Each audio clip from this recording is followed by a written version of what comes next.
Well, it's 6 in the morning and Rachel and I are about to head out for a 5-hour trip, pick up our next project.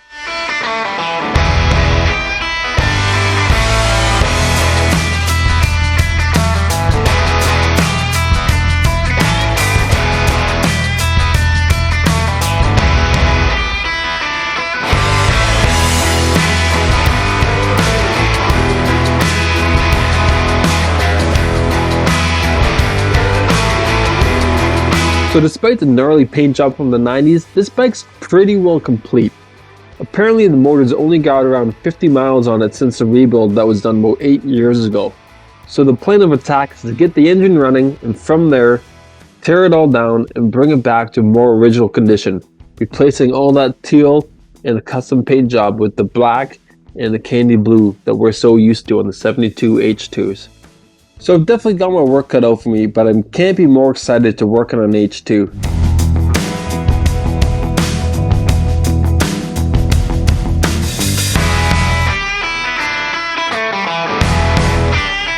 So first things first, we're going to check this bike over to see if we even have any spark. Before kicking it over, I first want to make sure that there's no oil that's leaked through the oil lines down at the bottom of the crank. If you don't do that, you run the risk of hydro-locking and bending a crank or some sort of catastrophic damage to your engine.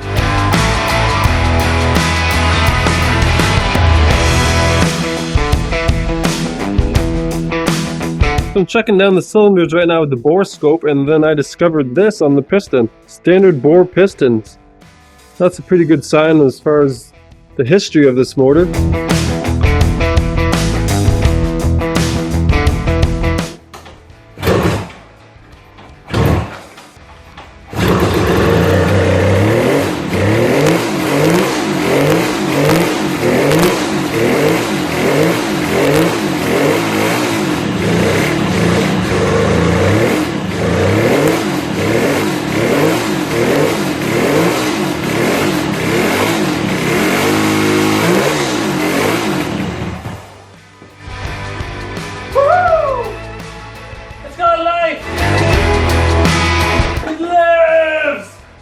The one last thing I could use you guys' help for is a cool nickname for this project.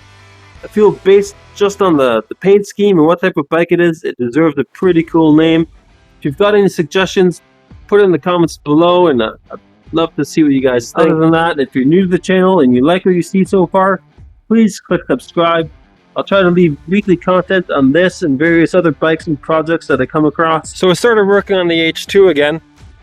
When I put fuel through it, it was leaking out of the bowls, it was overflowing, it was a bit of a mess. I took the curbs off, I cleaned them out, I cleaned all the jets. I found a couple of them have been clogged from sitting so long.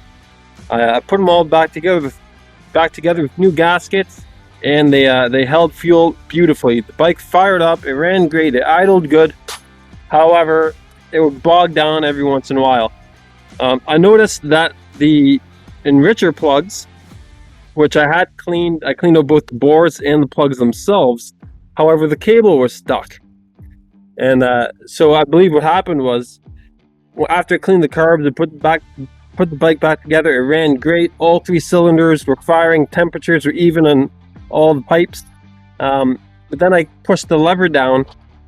After that, things went to shit again. It still ran, however, not very good. And the reason for that, I believe, is that the cable, the enricher cable, was stuck.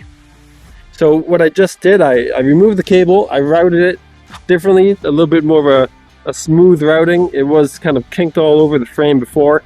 I lubed it up really well, and in the free play, it came back. The cable was like brand new again.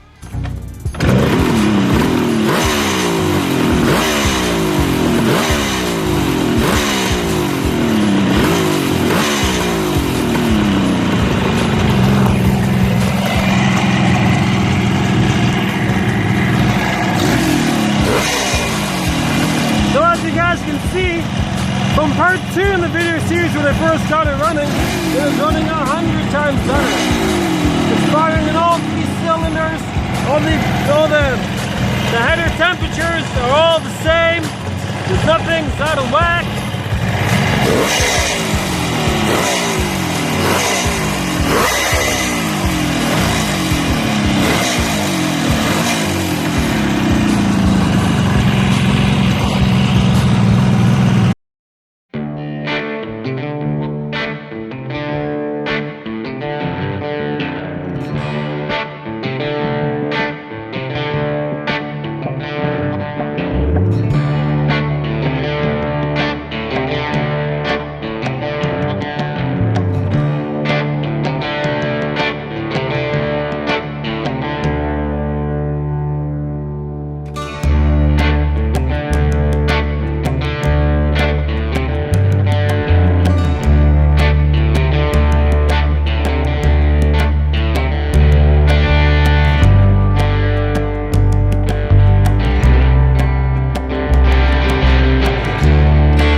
These cylinders can be a real pain to get off sometimes. I've seen a few ways to get them off.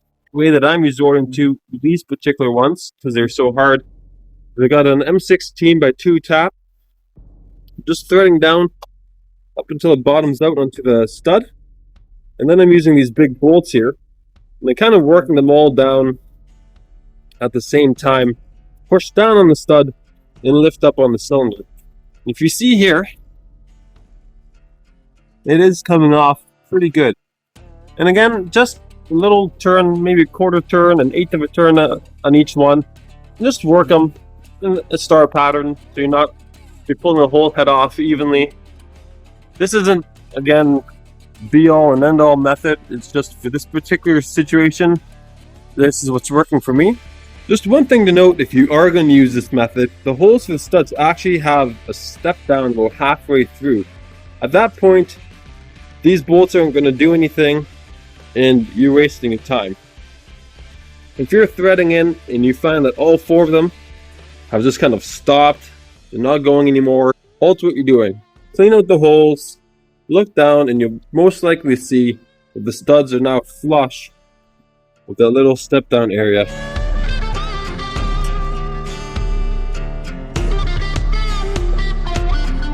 Okay, and just as expected, we are bottomed out on the little step that I was just mentioning earlier.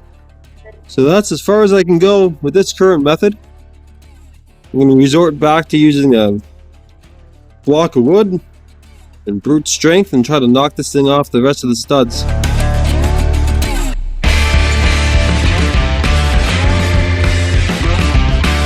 Now, to help prevent this from happening in the future, there is a trick I learned from some of the other Kawasaki triple guys, and that is when you're reassembling the motor to coat both sides of the base gasket as well as the studs with the copper coat or high temperature anti-seize.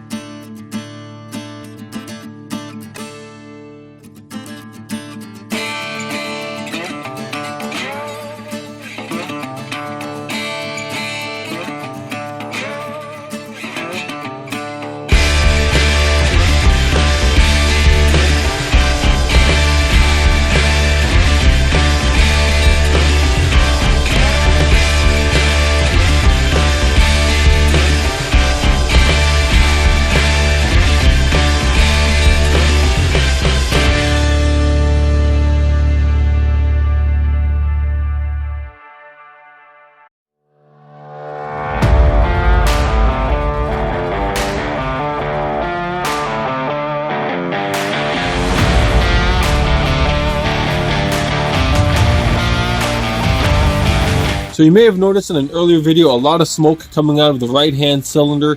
That's usually a sign of this seal right here being shot and allowing the transmission oil to seep through into the crankcase. So because of that, I'm going to remove the clutch, I'm going to remove the primary gear and see about replacing that seal.